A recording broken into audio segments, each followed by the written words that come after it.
je suis favorable au multiculturalisme. Et paradoxalement, je pense que les gens de droite sont favorables au multiculturalisme, alors que les gens de gauche ne veulent pas en entendre parler. C'est à mon avis un repère, un critère de distinction approprié. Parce que le multiculturalisme empêche la promiscuité, empêche le mélange. Chacun reste dans son groupe, son appartenance, il n'y a pas d'hybridation. Et chacun reste à sa place, à son niveau. Le monoculturalisme, c'est tout à fait autre chose.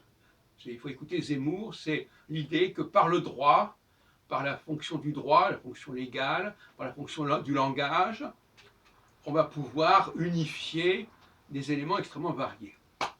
Moi, je ne crois pas du tout à cette utopie.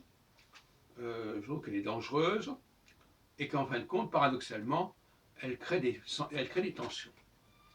Parce que le multiculturalisme, les gens restent là où ils sont, dans le groupe de leur appartenance, et puis voilà. Et puis on cohabite. Hein, on cohabite. Et puis alors je voudrais ajouter que la conception de l'État, c'est un État qui se situe dans le temps. Donc voilà, donc il y a un axe fondamental de l'État qui traverse les siècles, qui est responsable de tout ce qui se passe à travers les siècles, aussi bien par rapport à ce qu'il doit que ce qu'il doit recevoir, parce que moi j'attache beaucoup d'importance à un État qui travaille sur la dette, non seulement la dette qu'il doit payer, mais la dette qu'on doit lui payer. Bon, j'en ai déjà parlé, je ne reviens pas là-dessus pour l'instant. Et la diversité des aventures spatiales, la diversité de la colonisation par exemple, la diversité des annexions, tout ça est tout à fait relatif et secondaire. Donc je suis pour un relativisme de la notion d'État au niveau spatial, et au contraire, une centralité de la notion d'État au niveau du temps. Voilà comment je vois les choses. Autrement dit, comme on dit, les aventures spatiales, au sens de le fait d'avoir un État qui est plus ou moins grand, plus ou moins petit, etc., c'est tout à fait secondaire. Et d'ailleurs, vous savez que le mot État a plusieurs sens.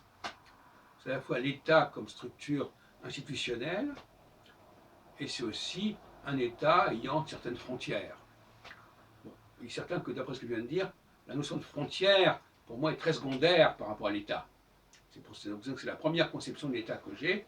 L'État français, il peut avoir des frontières extrêmement diverses, hein, qui ont pu évoluer considérablement dans des contextes et dans des structures complètement différentes. Et c'est ça qui me paraît important.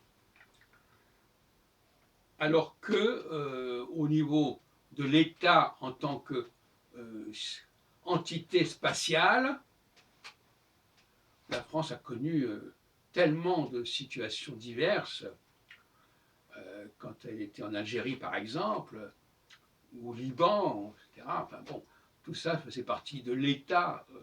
Voilà. L'Angleterre, par exemple, aussi, elle a eu des situations spatiales extrêmement variées, et elle n'en reste pas moins un État qui a une structure qui traverse le temps.